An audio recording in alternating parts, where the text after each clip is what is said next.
this, and then you can just leave it alone. You'll hear it washing a little bit, but it'll drain all the water out and it'll shut off on its own. So you could hit that, make sure it goes in the drain, and you guys can walk away. It'll drain for the night and shut off.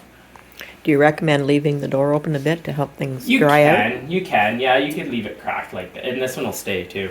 Yeah, See? I always have them. Yeah, yeah. Either put a dry towel in the door. In the door. Yeah, this one's nice. They made a spot on the hinge, so you can just leave it like that. Yeah.